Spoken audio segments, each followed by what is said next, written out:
ಓಂ ನಮೋ ಭಗವತೆ ವಾಸುದೇವ. ನಮಸ್ತೆ ಫ್ರೆಂಡ್ಸ್, ನಾನು ಕೃಷ್ಣ ಮಾತಾಡೋದು. ಇವತ್ತು ಎಷ್ಟೊಂದು ಜನ ಈ ಸ್ಟೋನ್ಸ್ ಹಾಕೊಳ್ಳೋದ್ರಲ್ಲಿ ಸ್ವಲ್ಪ ಕನ್ಫ್ಯೂಷನ್ ಆಗಿದೆ. ನಮ್ಮ ಜಾತಕಕ್ಕೆ ಯಾವ ಅವಳ ಬರುತ್ತೆ ಮತ್ತು ಯಾವ ಅವಳ ಬರಲ್ಲ ಅಂತ. ಸಾಮಾನ್ಯವಾಗಿ ಗಿಫ್ಟ್ಗಳು ಕೊಟ್ಟಿರ್ತಾರೆ, ರುದ್ರಾಕ್ಷಿಗಳಿಗೆ ಗಿಫ್ಟ್ ಕೊಟ್ಟಿರ್ತಾರೆ. ನಾವು ಅದನ್ನೇ ಯೂಸ್ ಮಾಡ್ತಾನೆ ಇರ್ತೀವಿ. ಒಂದು 10 ಇಯರ್ಸು 15 ಇಯರ್ಸು ಯೂಸ್ ಮಾಡ್ತಾನೆ ಇರ್ತೀವಿ. ಅದು ಪಾಸಿಟಿವ್ ನೆಗೆಟಿವ್ ನಮಗೆ ಗೊತ್ತಿರಲ್ಲ.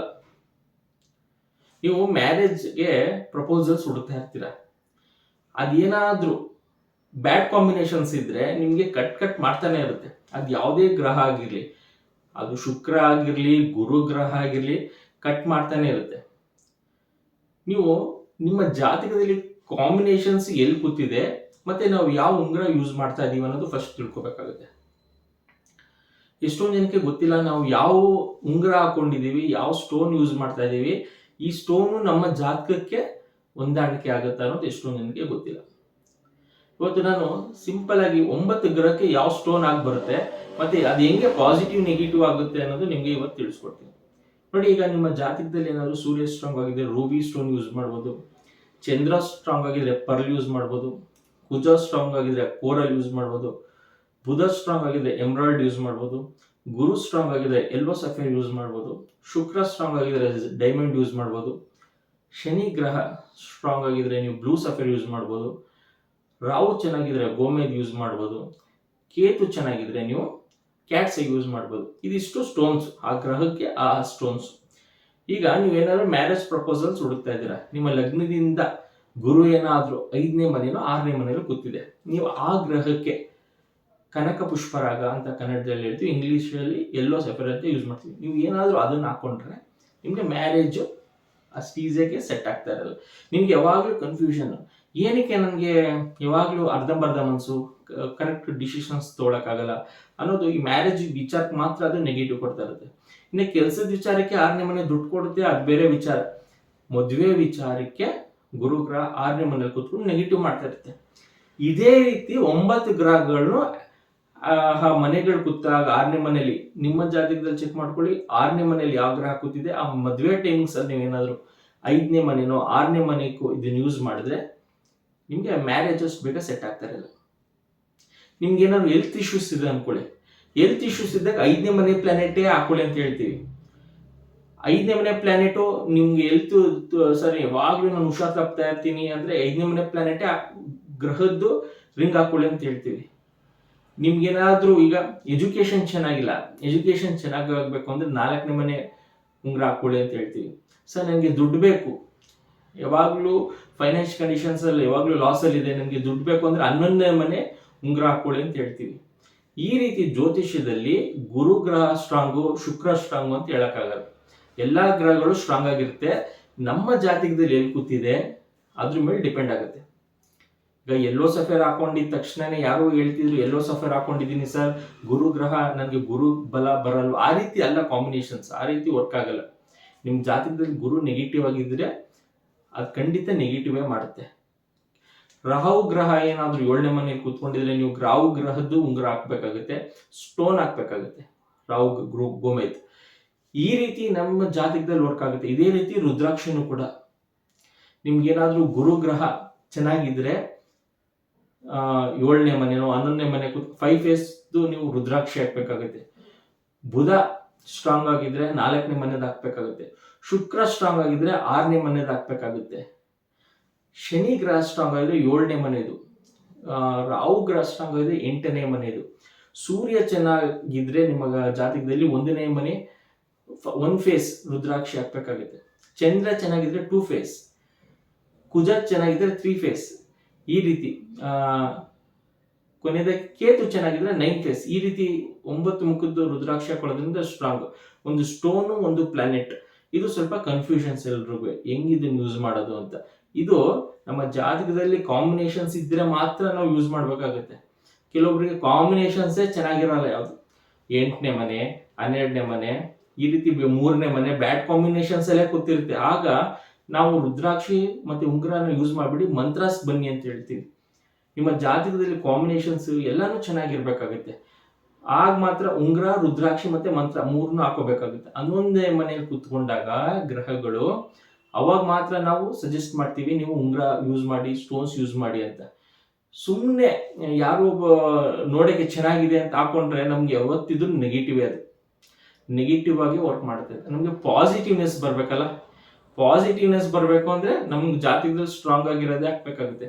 ಮತ್ತೆ ಯಾವ ಮನೆ ತಗೊಂಡಿದೆ, ಎಷ್ಟೊಂದು ಜನ ಹೇಳ್ತಾರೆ ಸರ್ ನನ್ನ 11ನೇ ಮನೆ ಇಂಥ ಗ್ರಹ ಇದೆ ನಾನು ಹಾಕ್ಬಿಡ್ಲಾ ಅಂತ. ಸೊ ನಾನು ಏನಕ್ಕೆ ಕೆಲವೊಬ್ರು ಯೂಟ್ಯೂಬಲ್ಲೇ ಹೇಳಕ್ಕಾಗಲ್ಲ ಅಂದ್ರೆ 11ನೇ ಮನೆಯಲ್ಲಿ ನೀವು ಅದು ಡಿಗ್ರಿ ವೈಸ್ ಅಲ್ಲಿ ಚೆಕ್ ಮಾಡ್ಬೇಕಾಗುತ್ತೆ.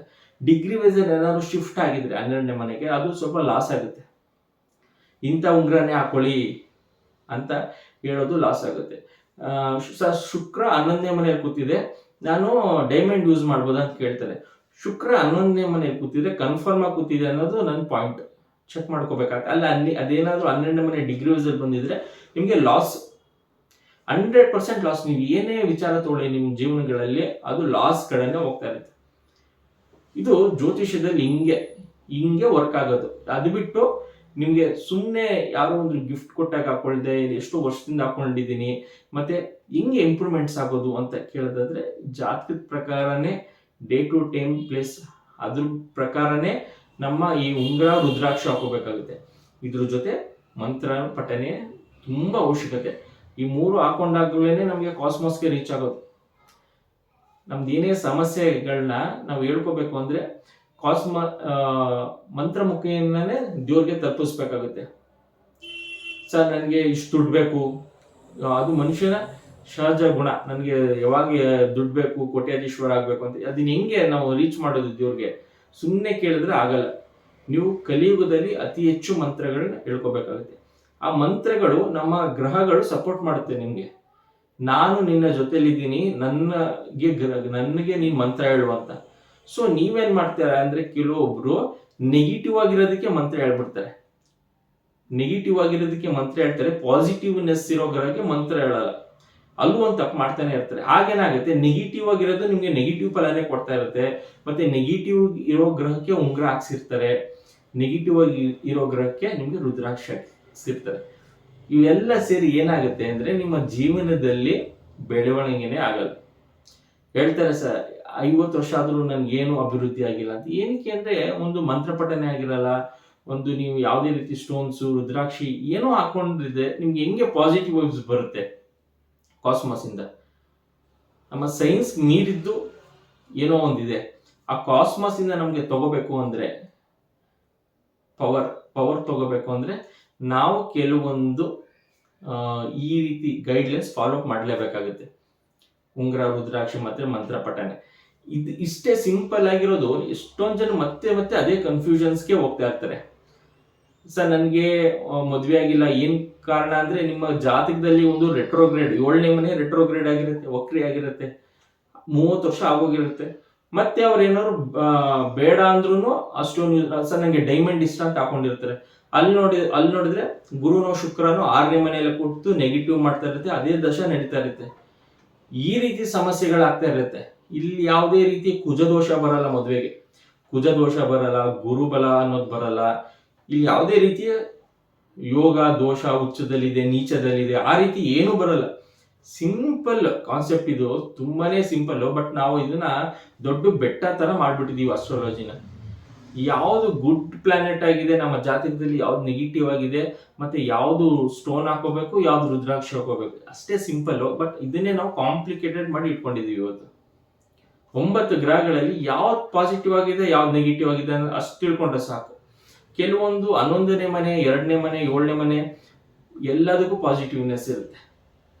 ಈಗ 8ನೇ ಮನೆ ನಾವು ನೋಡಿದಾಗ ಅದು ಏನಾದ್ರೂ ಒಂದು ಯಾವಾಗ್ಲೂ ಸಮಸ್ಯೆ ತಂದ್ಕೊಡ್ತಾ ಇದ್ರು ನಮ್ಗೆ ಪಿತ್ರಾರ್ಜಿತ ಆಸ್ತಿ ಬರ್ಬೇಕು ಅಂದ್ರೆ 8ನೇ ಮನೆ ಜೊತೆ 11ನೇ ಮನೆ ಸೇರ್ಕೋಬೇಕಾಗುತ್ತೆ.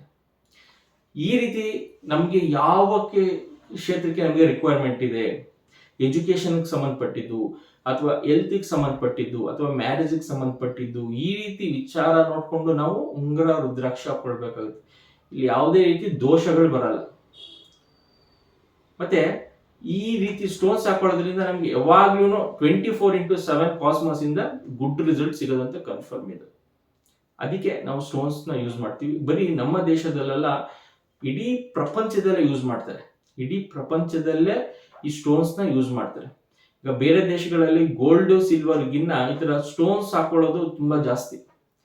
ನೀವು ನೋಡಿ ಬೇರೆ ದೇಶದವರು ಸ್ಟೋನ್ಸ್ ಹಾಕೊಳ್ತಾರೆ, ಕೋರಲ್ ಹಾಕೊಳ್ತಾರೆ. ಬಟ್ ಅವ್ರು ಇಷ್ಟೇ ಸಿಂಪಲ್, ಅವರು ಇದೇ ತರ ನಮ್ ಜಾತಕನೇ ಪರಿಶೀಲನೆ ಮಾಡ್ತಾರೆ, ಯಾವ್ದು ಸ್ಟ್ರಾಂಗ್ ಆಗಿದೆ ಅಂತ ನೋಡ್ತಾರೆ ಅಷ್ಟೇ.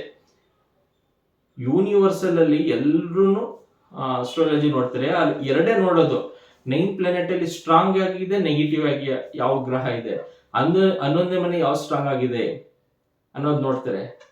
ಕೋರಲ್ ಕುಜ ಏನಾದ್ರು ಸ್ಟ್ರಾಂಗ್ ಆಗಿದೆ, ಕೋರಲ್ದು ಸ್ಟೋನ್ಸ್ ಮಾಡಿ ಅದನ್ನ ಒಂಥರ ಪೆಂಡೆಂಟ್ ಮಾಡಿ ಹಾಕೊಳ್ಳೋದು, ಅಥವಾ ನೆಕ್ಲೆಸ್ ಮಾಡ್ಕೊಳ್ಳೋದು, ಬ್ರಾಸ್ಲೆಟ್ ಮಾಡ್ಕೊಳ್ಳೋದು, ಈ ರೀತಿ ಯೂಸ್ ಮಾಡ್ತಾರೆ ಅಷ್ಟೇ.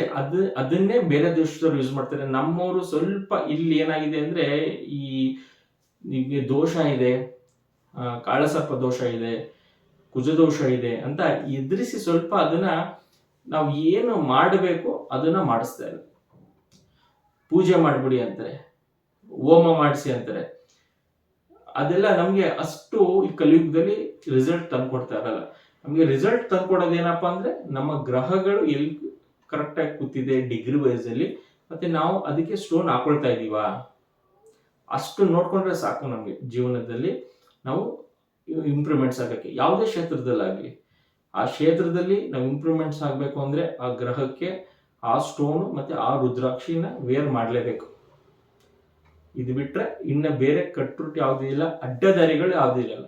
ಇಷ್ಟು ಸಿಂಪಲ್ ಮೆಥಡ್ ನೀವು ಫಾಲೋ ಮಾಡ್ಕೊಳ್ಳಿ. ಯಾವುದು ನಮ್ಮ ಜಾತಕದಲ್ಲಿ ಗ್ರಹಗಳು ಸ್ಟ್ರಾಂಗ್ ಆಗಿದೆ, ಯಾವುದು ನೆಗೆಟಿವ್ ಆಗಿದೆ ಅಷ್ಟನ್ನು ತಿಳ್ಕೊಂಡ್ರೆ ಸಾಕು. ಈ ವಿಡಿಯೋ ಯಾರಿಗಾದ್ರೂ ಈ ರೀತಿ ಪ್ಲಾನೆಟ್ ಪೊಸಿಷನ್ಸ್ ಗೊತ್ತಿಲ್ಲದೆ ಅವ್ರಿಗೆ ಸೆಂಡ್ ಮಾಡಿ, ಅವ್ರಿಗೂ ಅರ್ಥ ಆಗಲಿ, ಅವ್ರು ಯಾವ ಉಂಗುರ ಯೂಸ್ ಮಾಡ್ತಾರೆ, ಯಾವ ರುದ್ರಾಕ್ಷಿ ಯೂಸ್ ಮಾಡ್ತಾ ಇದ್ದಾರೆ ಅವ್ರಿಗೆ ಅರ್ಥ ಆಗಲಿ. Thank you.